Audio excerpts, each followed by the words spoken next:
In recent news, Pokimane got hit with a wave of backlash after sharing on Twitter/X, missed the days when live streaming was about gaming, not drama baiting and clip farming. This comment exploded instantly across the streaming world, because many creators saw it as an indirect jab at the current culture of Twitch. I miss when streaming was about gaming and not just drama baiting and clip farming. Pokimane only got really popular when it was about drama baiting and clip farming. What do you mean? What do you mean? Talking about that before, like, what do you mean? You say something like this, you're just trying to defend the situation right here. I have no prior history of any racist behavior. You ain't funny. That's not true. Maybe you're just boring as And one of the first to respond was xQc, who felt like the statement carried much more weight than Pokimane wanted to admit. xQc fired back publicly, and he didn't hold anything back. He pushed the idea that Pokimane wasn't some passive observer longing for the old days, but someone who directly contributed to the shift she was now complaining about. He said the whole narrative was backwards, that the culture of drama didn't originate from him or his side of Twitch at all, and that in reality it was Pokimane's own actions in 2022 that changed the entire ecosystem. According to xQc, while he spent his time doing GTA RP by day and slots by night, things were quiet on his side of the platform.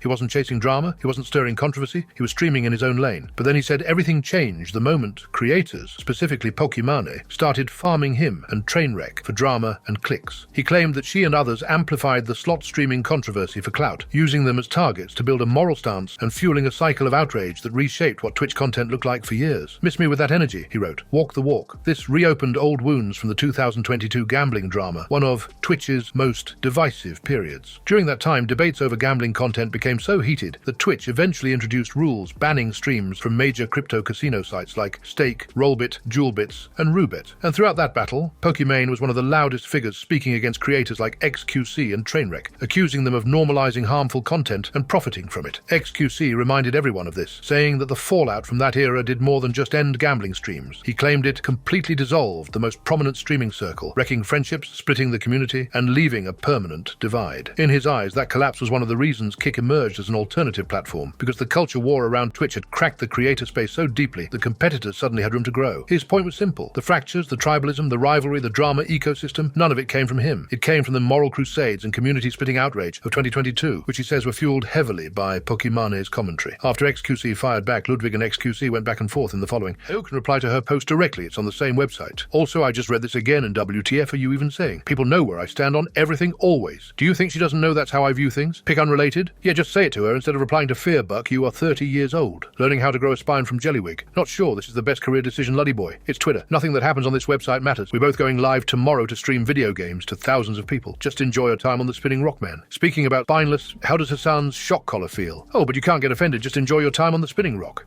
In the middle of an already chaotic week for streaming drama, another unexpected twist hit the community when Asmongold reacted to a new accusation circulating online, this time involving Hassan Abi and QT Cinderella. Earlier in the day, a post began spreading across X, claiming that Hassan had hinted that the Streamer Awards voting system wasn't fully honest, subtly suggesting that nomination decisions weren't as transparent as they appeared. For many, it looked like Hassan was implying QT, who runs the event, may exert editorial control over the nomination. What caught Asmongold off guard wasn't just the accusation itself, but the speed with which Hassan seemed willing to publicly pivot on someone who'd been in his corner. Asmongold pointed out that QT had defended Hassan during the highly sensitive Kaya situation earlier in the year, going out of her way to support him when a lot of the community was piling on. Here is Asmongold calling out Hassan, roaching out cute Cinderella.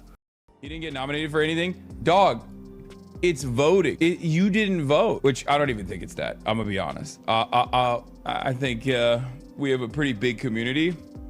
I'm certain that we did show up, but it is what it is, you know. We've been. You're right, bro. You're completely right, and you know you're right. But man, are you roaching out on her after she went to bat for you with that dog thing? Is this ego or is it integrity? Nobody knows. Nominated every year. Some years you're just not gonna get nominated, you know? You didn't promo us? Oh, shut up. Shut up. See, That's not true. Yeah. That's 100% cope. Yeah, and so why weren't you on there? You know why you weren't on there. You know. That's actually really surprising that he would roach out on them like that. God damn. God damn, he really wanted to be on there. They can put him on there like afterwards, right? But I think it's funny because he's right. Like, it's so obvious, right? It's so obvious that it was not completely fan voted. Shock, shock, shock. Shock my tongue. I can't stop. Who said AI music couldn't be good? Again, if she would just come out and say, we didn't give some people nominations because they wouldn't, the sponsors wouldn't like it, I would be like, okay, all right, reasonable. That's fine. You want to make money? It's okay. But you want to go and say it's fan voted and then insult and insinuate that the people that didn't get nominated are viewbotters. Because Cutie did insinuate that one of the people, all the people that didn't get nominated, and Hassan is part of that category, is categorically a viewbotter. She did. Everybody knows she did that. You didn't need to do that. You didn't have to do that. But you did that.